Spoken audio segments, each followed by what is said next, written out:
السلام علیکم ورحمت الله تعالی وبرکاته. حامده و مسلم و بعد. یو محترم ورور پوښتنه کړې ده چې یاره د 15 د شعبان که د هغې په رابطه خبره وشي چې د شپې د عبادت حکم یې څه دی او د ورځې د روژې نیولو شرعي حکم یې څه دی. جناب عالی دا مسله مې پرون ماښام نه شروع کړې چې ګورم یې ماسخوتن نه که نه نو ډېر تفصیلي مطالعه مې ورباندې کړې. یو خو مې مستقله رساله ورباندې پیدا کړه د دکتور یوسف القرضاوي، تاسو به یې پیژنئ، ډېر مشهور شخصیت دی. او بیا حکیم علومه مولانا اشرف علي تانوي رحمه الله ورباندې ډېر اوږد تفصیل کړی، پوره 18 صفحې بحث یې پرې کړی، 18 صفحې 8 نیمې پاڼې شوي. او فتاوا بینات هم ورباندې ډېر اوږد بحث کړی دی، پوره 7 صفحې بحث یې ورباندې کړی، 3 نیمې پاڼې شوي. دا نورو فتاوا بیا ښه دی لږه لنډه لنډه لیکلې وه، خلاصه به درته بیا ووایو. فتاوا بینات کې یاره یو څو ډېرې ناشنا خبرې کړې وي. یوه خبره دا کړې وه، وایي یاره زمونږ د مسلمانانو دا حال دی، هغه عمل چې د رسول اکرم صلی الله علیه وسلم نه بلا شک او شبهه ثابت وي او د سنت او د استحباب درجې کې یقیني وي، و د هغې په باره کې پوښتنه نه کوي. لکه د هرې هفته کې 2 روژې او د ایام بیز روژې، لکه د هرې اسلامي میاشتې 14 14 15. دا اوس اتفاقي مسله ده. په دې کې په جهان کې د احناف او شافعي او مالکي او حنابله او خارجي او ورکه که د مبتدعه او حتی چې د وابیانو د چا په کې اختلاف نشته. ته وګوره، لیکن د دې د حکم په باره کې څوک پوښتنه نه کوي یا د دې د فضیلت په باره کې څوک پوښتنه نه کوي. او چې کومه مسله د امت په منځ کې اختلافي وي نو بیا هغې کې دواړه طرفه وی ډېر زیات غلو کیږي. او بیا ډېر ناشنا انداز کړی. یوه ورځ مولانا روم رحمه الله ته یو کس راغی او ورته یې ویلې، وایي یاره که د دې 15 د شعبان په باره کې راته خبره وکړي. نو هغه ورته ناشنا شعر ویلی، وی ای خواجه چه پرسی ز شب قدر نشانی، هر شب قدر است اگر قدر بدانی. نو یو چاته نه پوښتنه کړې وه نو دی ورته ای خواجه ای معزز کسه، خواجه په فارسي کې معزز کس ته وایي. چې پرسی ز شب قدر نشانی، اوس د هغې د فضایلو څه پوښتنې رانه کوي، هره شپه شب قدر ده، که د شپې په قدر باندې ته پوه شي نو دا خو یو قسم ته مقدمه وه. را به شو د دې شپې د عبادت او د ورځې روژې ته. نو په شپه کې یو 2 عملونه بالکل ثابت دي، په دې کې هیڅ څوک تا سره لانجه پکې نشي کوی. د شپې خبره درته کوو، د شپې یو پکې دا عمل ثابت دی چې سړی پکې د شپې قبرستان ته تللی شي، ځکه رسول اکرم صلی الله علیه وسلم نه په حدیثو کې دا ثابته ده. او چې ما تاسو ته ویل چې کومه رساله مې د دکتور یوسف القرضاوي ورباندې وکته که نه، نو هغې کې د 6 صحابه وو، ابوبکر صدیق، حضرت علی، حضرت عائشه، عبدالله بن عمرو بن العاص، او د قرنګ معاذ بن جبل، حضرت ابو هريره رضی الله تعالی عنهم رضوان الله علیهم اجمعین.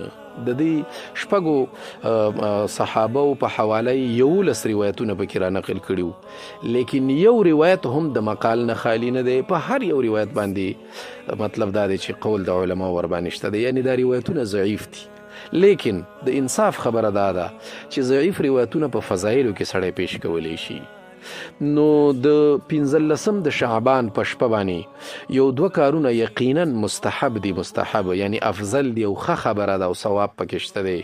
هغه دا دی چې یو خدا دی چې سړی د قبرستان ته پکې لاړ شي، صحیح دی. نور شمې ممې دی بیا ځان سره نه وړي، لکه دا بریلیانې چې وړي. موږ د بریلیانو حالات په سترګو باندې لیدلي، توبې به وباسي. نو نه به ځان سره او نه به پکې دا بلیټونه بلوي، نه به بل شی کوي، نه به بل شی کوي، ځکه دا یو قسم ته د شپې د تعظیم مسله بیا راځي. د شپې تعظیم زموږ په شریعت کې بیا نشته، صحیح دی. لیکن که په دې کې څوک لاړ شي نو بالکل، خو په ټول عمر کې که یو ځل هم لاړ شي، ځکه نبي علیه الصلاة والسلام نه دا عمل په ټول عمر کې یو ځل ثابت دی. نو که یو ځل هم څوک لاړ شي دا سنت ورسره پوره کېدی شي، ضروري نه ده چې بیا د هر ځل بیا ځي، خو که لاړه خیر دی. یو مسله دا ده. دویم چې په دې شپه باندې سړی نوافل اذکار تلاوت کولی شي، لیکن علی سبیل التداعی به نه وي، ځکه نوافل نفل نه دی. هغې کې چې دعوتونه وي چې تم راشه پلانې او تم راشه او تم راشه او میلادونه او ها هوی پکې جوړ کړي، دا بیا مکروه دي. ځکه فتاوا شامی په دې کې صراحت لیکلی دي، صراحت پکې شته دی. هر هغه عمل چې هغه نفل وي او هغه علی سبیل التداعی کېږي، چې خلک ورکې پکې یو بل ته دعوتونه ورکوي، هغه مکروه وي. نو دا وګوره ځکه د نوافلو انداز خدا دی چې هغې کې خلوت ضروري وي. نفل کې دا ضروري خبره ده چې ستا او د الله په منځ کې، ځکه وایي نفلو کې چې تداعي وي نو بیا په هغې کې هغه اخلاص له منځه ځي. یو خو ګوره فرض خبرې دي، فرض کې به علی سبیل التداعي وي، هغې کې به دعوتونه وي، اجتماع به وي، فرض عمل کې اولی و ځکه هغې کې ریاکاري نه راځي، ځکه هغې کې حکم دا دی، په هغې کې اعتاق الرقبه عن امر مطلوبین وي، هغې کې دا خپل څټ خلاصولي. اوس موږ چې دا فرض جمع ته ځو او خلکو ته اذانونه کوو چې راشئ او فرض منځونه وکړئ، دا خو د دې دپاره کوو چې ورته وایي چې څټونه خلاص کوي او هر سړی چې راځي په دې کې ریا نه وي. لیکن که د شپې والا مسله شي او د شپې په ګډه باندې تهجدونه او ها هو شي نو بیا پکې قسم ته د ریا والا مسله راځي. نو د دې وجې نه د شپې خو د دې وجې نه په نوافل دا په جمع سره مکروه دي. که یو سړی نوافل چېرته په جمع سره کوي او د دریو کسونه پکې زیاتي 4 5 شپږ او دا کسان پکې راجمع کیږي، بیا دا نفل مکروه دي، کني ثواب دی پکې لیکن مکروه کیږي. نو ګوره نو د شپې پکې عبادت هم سړی کوي شي، تلاوت هم پکې سړی کوي شي، لیکن علی سبیل التداعی ونوي.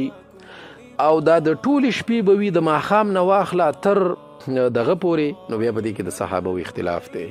د حضرت عائشہ ابي رضی الله عنها، د حضرت عبد الله ابن عباس، د حضرت ابو قتاده او د ډیرو غټو مشرانو صحابه قول دا دی چې نه، او د عبد الله ابن عباس رضی الله عنهما د دې ټولو قول دا دی چې یاره نه، قرآن مجید کې چې راځي ان ناشئة الليل هي اشد وطئا، وطئا معناها هي اشد موافقه، ان ناشئة الليل ساعات الليل کنه واوقاته، نو هغه ساعات د شپې او اوقات د شپې، ساعات الليل و اوقاته، نو هغه د شپې چې کوم ساعتونه دي اشد وطئا چې هغه اشد موافقتا دي، هر سړی ورسره نه کېږي. نو د دې وجې نه عبدالله ابن عباس رضی الله عنهما، حضرت عائشہ به زمونږ مور بیبي رضی الله عنها، د قرنګ ابو قتاده او ډیر مشران صحابه هغه په دې باندې دي چې افضل خبره پکې دا ده چې یو ځل پکې وده شي بیا راپاڅېږي، ځکه چې حضرت عائشہ به رضی الله عنها نه چې کوم روایت شوی هغه هم دغه دی چې د شپې ما لاس وترپه نبي علیه الصلاة والسلام نو دې نه معلومیږي چې نبي اسلام اول په ابتدا د شپې کې وده شوی او بیا راپاڅېدلی. نو افضل خبره دا ده چې د ټوله شپه دې پکې نه وي، داسې نه چې ماښام نه شروع ورته کړي تر سهاره پورې. لیکن د بعضې صحابو لکه د حضرت علي رضی الله عنه د دوی قول پکې شته چې نه، د شپې د ابتدا د شپې نه هم کولی شي. لیکن بهرحال افضل خبره دا ده چې یاره اوله دغه، ځکه په دې کې ډېر زیات احادیث بیا رانقل کړي دي، د خدای بل احادیث بیا پرې رانقل کړي چې هغه د شپې هغه خیري ساعاتو ته بیا فضیلت ډېر زیات حاصل دی. سر دې په خلاص شو.